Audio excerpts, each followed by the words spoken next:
So today we're going to be building a tactic around the Enganche or the Enganche or whatever you want to call it. That prime number 10 with a couple of subtle differences, very much different to the trequartista and at the same time very much different to that playmaker in terms of the positions on the field that they take up. I found it less active in general build-up, but it gets into really good areas, gets you really good sort of like goal and assist or goal contribution numbers. However, don't expect it to move around and completely dictate the play. That is not what you're going to get with an Enganche. So, in-game, it says the Enganche is the side prime creator, a hook that joins the midfield and attack and operates behind the strikers and a playmaker, who sticks to his position and becomes a pivot to his team as they move around him. Unlike the trequartista, it's more of a stationary role as the Enganche acts as the focal point instead of moving around into larger areas of space. So it very much stays in that central area in what's called, I think, box 14 or zone 14, which is that area in and around the penalty area where most goals, assists are kind of created from, that key area. Now, for me, what I found quite interesting is how high the Enganche gets. There's always that kind of image in our head of the guy in local league football who is a wonderful footballer, maybe slightly overweight or just lazy, and they kind of just float around. But he stays quite central and gets relatively high, and we'll show you a couple of clips in a minute of how high they get. We are going to play a full game, not full game. This isn't going to be a 2-hour video. We're going to play a game in extended highlights like we've been doing in the series and have a real deeper dive into the system that I've created that I think potentially benefits the Enganche the most. As you can see for the instructions as well, take more risks, hold position, dribble less. So because of that, I've been building it around Bruno Fernandes. Something I think also with the two players that we've got in front in Højlund and Rashford, that kind of works well. We just had a good squad, so to speak, in FM, not real life, in terms of how I envisaged it working. And if he's not going to dribble, he's not going to drive forward, he's going to take more risks. He's going to sit in there. I thought having two strikers either side of him to run into channels or make forward runs, stretch the team back as well, pin back the opponent's defence. I thought having that with the Enganche was a kind of a perfect recipe. In behind him, we've got a central midfield. Now, I did have that as a deep line playmaker. And at times, I even thought it was kind of outclassing the Enganche a little bit, and everything was going through Menu. So I've changed that to a CM on support, just so we don't forget about him. I was finding that Menu was getting the ball and finding the strikers, where really I want the ball to be going into Bruno in those more dangerous advanced areas, and then him finding that final pass. We've done a diamond as well, just because we'll get the front two in. We've got nice width, and we'll see him holding on to the ball, waiting for his time, the right time, waiting for that overlapping run, and then we're getting crosses into the box from the wide areas. He's got a little bit of support behind him as well, 3 players behind him, which I think initially I thought he's just going to stand there, and we'll see hopefully today in today's game, that you'll see him working back, tracking back. It's not just a guy who's literally just going to stand. We'll kind of see where he is in deep, when we're in our sort of like low defensive block, when a team's in our attacking third. We'll see how it gets on, the movements that he does, and then how he springs into life. And in particular, looking at difference between how an AP moves. If you watch yesterday's video, the Libero video, we talk about that DLP with Adagula, who was just following the ball all the time and was getting in the way of our Libero to a many. So we had to make some changes. So if you think about that and the playmaker getting sucked towards the ball, the Enganche is not that all. He waits, he's happy to wait, and then he'll find his time, find a little bit of space in there and really attacking. You won't see him generally out too wide in sort of like central build-up. You won't see him float out into wide spaces. He'll like to stay nice and central and just wait for that ball to come into him.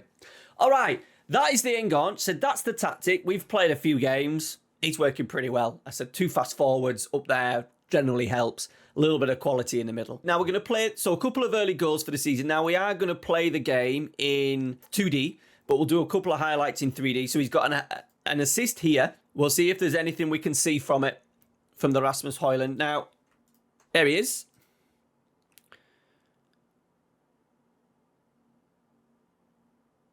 Nothing really. Now, the only thing that I would say, and from that you'll say, like, there's nothing there. All I would say is because they've got dribble less on, I find that they're very much sort of like Michael Carrick-esque, where touch, pass. You'll hopefully see it a lot. I've seen it a lot in the game so far, where he gets the ball and they don't rush it, but they quickly find another pass. Obviously, if they're not going to dribble, someone comes to close, they need to be able to move that ball. So he does move the ball exceptionally quickly. And then this one in itself, if we just bring it back a touch, let's bring it back. Let's bring it back from build-up, right? Let's get him. Is he there? Yeah, he's there. So you see he's holding the middle of the pitch. A lot of the time you won't see him moving and making early forward runs. You see he's just following the play. Zoom in a little bit now. He's holding. So he's not come towards the ball at any point. He's not come towards the ball. He's just constantly moving in smaller areas, trying to find a pocket of space. Look, eventually we get a little bit of luck. Now, the only thing that I'm surprised is from playing with the Enganche is how high. Bearing in mind it's on support. He's always, when we get into the final third, he's not sitting off. I kind of imagined in my head that they would sit off a little bit more and be maybe even in this area here, or at least a couple of yards off, but he's in the forward line. So in that attacking third, when you're getting balls in the box and you're getting good quality in the box, he's literally going to add in as another forward player, another striker. Okay, so there's just a couple of highlights just to give you a little example of what we're looking for. I said we're going to play the game. We're doing quite well. We're playing Fulham. They're down at the bottom. We're in the top. We've scored lots of goals, by the way. Rasmus Højlund is incredible. He is loving life as a striker with an enganche behind him. Or enganche. I may change the phrase as we go along in this video today. Bruno himself, he has scored a few pens, I think. Yeah, he scored 5 pens. He's had 5 pens, he scored 4, but yeah, he's getting good numbers. Right. So, as I said, we wanted a little bit of support. We've changed that. We had this as a Carolero role at times with Mount, and I've changed it to Mazzala just so it would... How I've found the tactic at times is that if they're sitting in a deeper, maybe a 4-2-3-1, if he's just a Carolero and Mainan was a DLP, it would kind of mean that the Enganche would just stand in the middle of 2 centre-halves and kind of get a little bit squashed in games at times. I think you will go through games where you won't see much of them, but they may do something like a beautiful created pass, little switch out wide, score a goal, those sorts of things. Don't expect them to be, right, give me the ball, I want to hunt it, I will go chasing for it, I want to be the be-all and end-all of the team, and you don't get that from Enganche. So the idea with the Mazzala was to kind of move into that area there, and if we're playing against like a 4-2-3-1, like I said, it would maybe take the attention of one of the defensive midfielders. That was the idea behind that, and we'll see if it kind of comes together in today's game.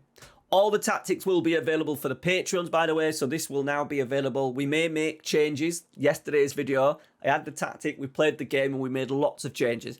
I'm not anticipating too many changes in today's video, but they are available to the Patreons. You guys as well, if you don't want to support the channel, don't worry. At the end of the video, we'll go through all the team and player instructions so you can kind of copy it into your own FM24 save yourself.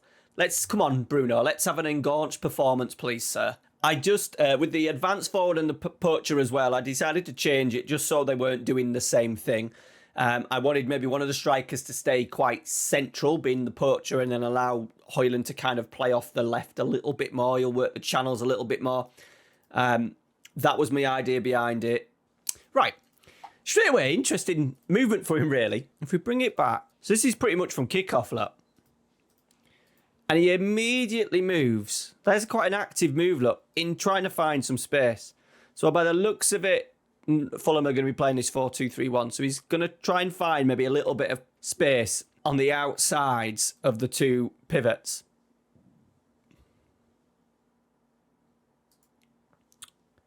So something to be aware of.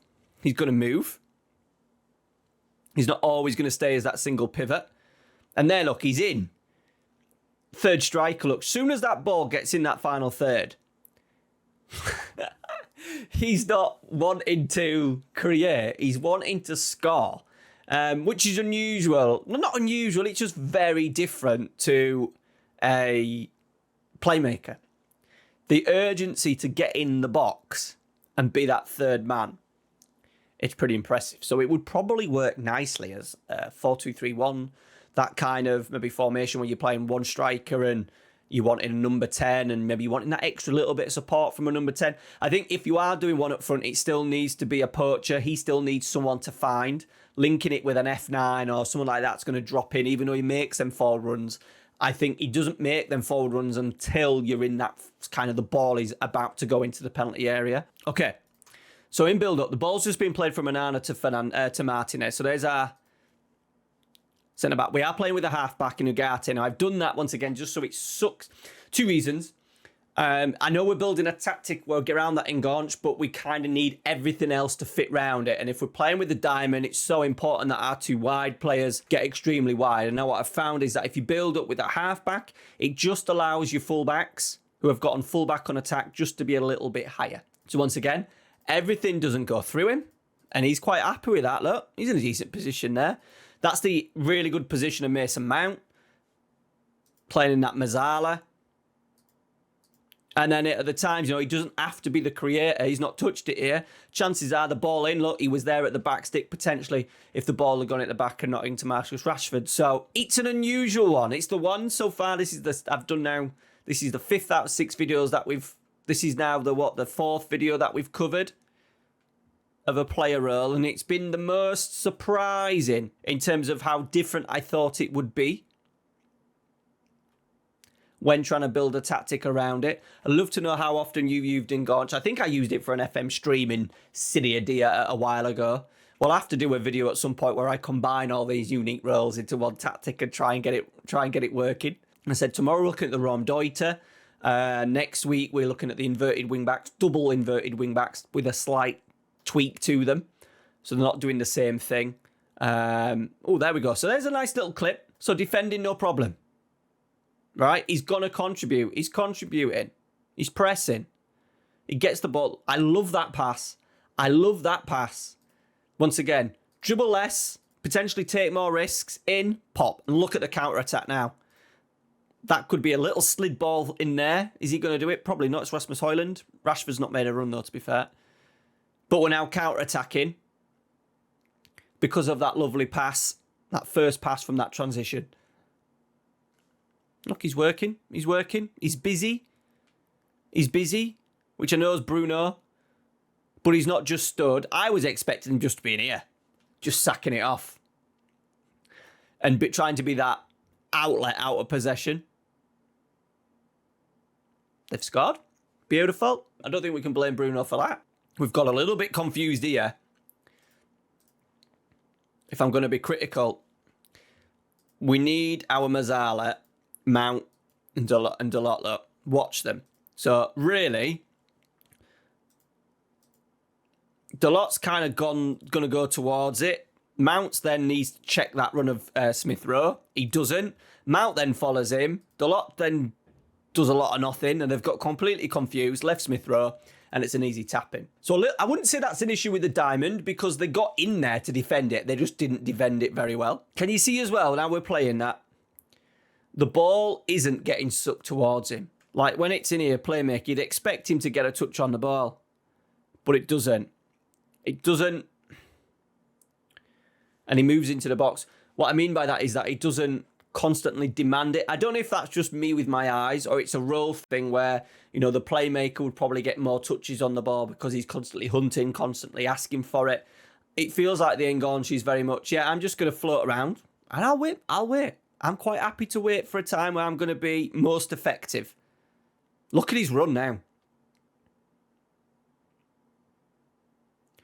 I was a little bit worried when I watched the first couple of games. He's not really getting involved in the game.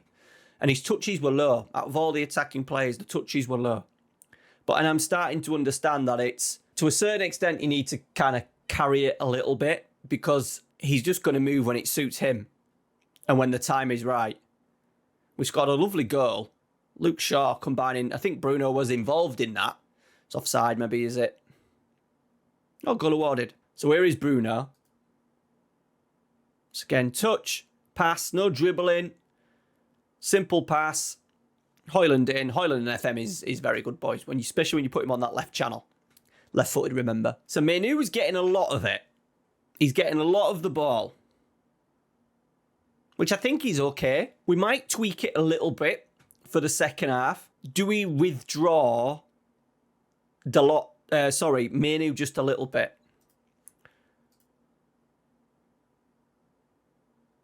have him playing just as a defensive midfielder maybe, just to see if that frees up any more space and Manu finds Fernandes from maybe a deeper area, maybe because he's on central midfield at support, he's maybe just a little bit too close to him. But it's interesting because the game kind of passes him by a little bit at times. But what he is doing, he's getting into really good areas. So once again, we've just lost possession. But just watch his defensive work. He's in, following that 28. He's in decent position. So it's not as if, as I said, the Enganche stands and does absolutely nothing. Right, let's see what happens with build-up. So he's staying quite central. See, the playmaker would now be moving across there. And he's like, nah, I want that space. So when I do find it, I've got the time to get it under control and pick a pass. And pick a dangerous pass. We're very sloppy in possession. Very much like a Manchester United team. God, that was going to be a pen. We've dominated the game, look. 14 chances to 2. They've had 1 on target and scored. Okay. So, I think a lot of people... I don't want to go to a 4-2-3-1 because I had in my head that we wanted to kind of play with the Enganche, with the 2 strikers ahead of him. But what we will do is just bring down Kobbie Mainoo and just see if that makes any difference to finding him a little bit more. So, in terms of first half performance, not idealist. Let me have a bring it down here, look. Man United stats. Passing so far, 80%. We're maybe going to get that because he's going to be more dangerous passes. 3 key passes, though. Diego Dalot's had 5. They might have come from crosses. But as you can see, not completely dictating the play, whereas Kobbie Mainoo, 42. Not necessarily a bad thing. Like, if you've got a really good deeper creator, it's not the end of the world. We'll maybe have a little look at the end of the game as well and just see how many touches of the ball he's had. But it maybe gives you that option of, you know, playing that older player, playing that player who's not necessarily, you know, beautiful, technicals, but physicals are terrible. You want in that older, maybe, you know, you see a 35-year-old Kevin De Bruyne in the side. He's not going to do much running in possession. He'll still get back and chase, but it's not a tiresome position. So he's moved in quite narrow there, and then he's moving out. You will see, depending on the opposition that you play against as well, he'll get suffocated in there at times because he's not prepared to go out of his comfort zone in terms of dropping deep. You know, you never see him really drop deep. But what he is doing here, he's occupying that fullback, which means now with Luke Shaw on that left's got a free run. Let's highlight him again, look. Just had a throw from this left-hand side. Højlund's come in and played. He's not moved. He's barely moved, look. I think because he's happy, because he knows if that goes in there, he can then just slide the ball out wide to Luke Shaw. He can slide a ball into Højlund. I'm hoping we get to see one.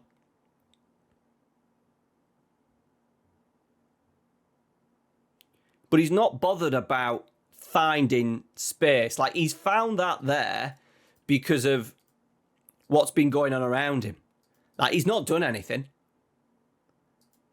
apart from stay away from the ball. But that, because of that movement and staying there, fullback's gone out. And then he's found that space. So maybe pinning onto that fullback has been quite a good idea. I think we mentioned it only a few seconds ago where he was kind of pinning that fullback and allowing Luke Shaw to be free on that left-hand side. He's just in danger. That box 14, look, that we spoke about, or zone 14, I can't remember which way around it is. He's in again here. Oh, Højlund took it off his head. But he's always getting in at that back stick. I don't know why he's venturing more on the left than the right. I imagine that might be down to Mason Mount playing as that Mazzala. It just shuffles him across a little bit. The Ligt going forward, which is a rarity. Prime Højlund at the back. I think people are scared to use the Enganche, and I get it. But now we're getting into this time of year where you want to try things differently. Tactically, you might be getting a little bit bored, and this is what you should be doing. In terms of just finding something a little bit different. Oh, he was in there. I'm just a bit surprised of how further forward he gets and literally acting as that like shadow striker without making that run into the channel that you would maybe expect a Bellingham to do off the ball. He's very much just standalone, just jog into it casually. Interesting to hear what your thoughts about the Mainoo role and the Mainoo twitch. We've not seen too much of it in the game in terms of how much of a difference it's made, dropping that Mainoo back. My worry would be that in a 4-2-3-1, against a 4-2-3-1, he would become very isolated in there. And he would maybe have a spare central defender and the 2 DMs kind of picking him up. See, Minu's still getting forwards into areas.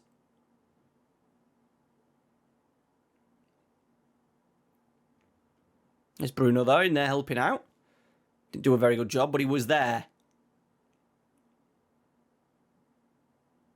That was a good move again from the throw. So he's healer.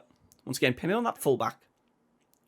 Which does allow us to be a little bit more 2v2 at times in here. And giving Luke Shaw that opportunity to be free. Lovely football. That quick pass as well. That boof, quick pass. Maybe could have taken a touch and bent it in the corner, but it's always a quick pass.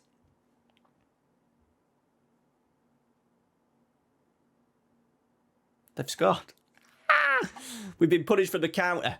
It's annoying because Luke Shaw got himself in, just didn't get close enough, Typical FM.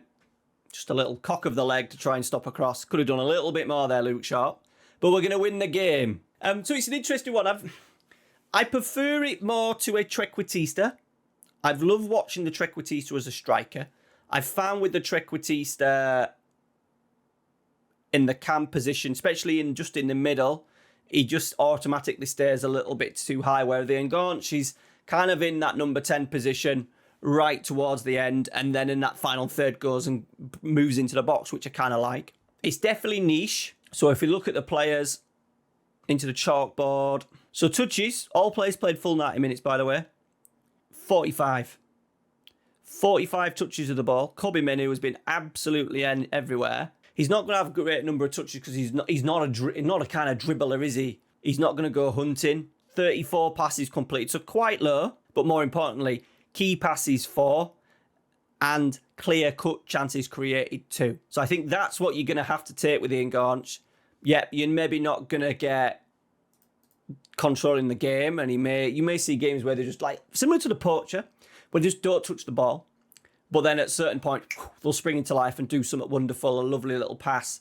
So you definitely know that your creator needs to be bright. If we just go on to Bruno, go Enganche, they want it to have, dribbling's not important. First touch, passing, technique, vision, teamwork, off the ball, flair, decisions, composure, anticipation, agility. A couple of things in there that suit the trait as well. The trait suit, tries to kill the balls often, shoots from distance, plays 1-2s. Yeah, I like that. Any other modern day examples of an Enganche? Let me know down in the comments. Right, the tactic. So we'll go with this one. If you want to change the CM, I suppose if you've got someone like Kobe who's not controlling games, that's not a problem. You're going to need that. You're going to need that still a little bit because the Enganche is not going to control the game for you. So you need a controller in there. You could do maybe a DLP and maybe have him on defend so he goes nice and deep, collects the ball. That could be an option. But we've gone sweeper keeper support, fullback on attack for both fullbacks. No player instructions. My only thing that you could maybe add in if you needed to was stay wider. Not needed to do it. 2 ball playing defenders on defend. Dribble more and stay wider. We've done that because Ugarte, the halfback's going to drop in. They then make that back 3. I like to see my central defenders, when they get the chance in those sort of like half space areas, to drive with it, suck out a team as much as we can. Can we dislodge that middle 3, that double pivot, and maybe give the Enganche a little bit more room to work in? Halfback, there we go. Bog standard Mazzala on support, just so it hopefully occupies players in that 4-2-3-1. It will take away some of the pressure, maybe allow Fernandez, the Enganche, to have a little bit more space. Kobe, I've done dribble more because that's what we know he likes to do. Dribble more, central midfielder on support. You could maybe go DLP on defend if you want. I just found the DLP, he was literally contributing to everything, whereas this is maybe just a little bit more flexible in terms of having a couple of players mount, Ugarte, the fullbacks, the Enganche on the ball a little bit more. Might just help with the number of touches your Enganche gets. The Enganche, we've got mark-specific position as well. I've done that when he plays a single pivot. So when there's a single pivot in a 4-3-3, I will get him to mark that number 6. Rashford, Poacher, stay wider. Hoyland, stay wider. Advance forward. We've just done that so they work the half channels a little bit. And just so it opens up the space for, once again, the Enganche to move into or to pick a pass splitting a pass because their runs are a little bit wider. Positive mentality, lots of instructions here, fairly wide attacking width, pass into space because we want those two strikers to kind of stretch the play. Can we thread balls through, overlap left and right? We want to allow that time to come for the fullbacks to come higher up. Move higher up. Focus the play through the middle. Shorter passing, slightly higher tempo, be more expressive. Everything else in here will maybe dictate, your strikers and what height you've got. In transition, counter press and counter. Distribute the ball to the centre halves. And then we're just stepping up FM style. Like, this is giving me the opportunity to be FM a little bit, squeeze up and try and get the best out of the Enganche. He's had 7 goals, 4 assists. It was nice that he scored for us within the first minute, wasn't it? But there you go.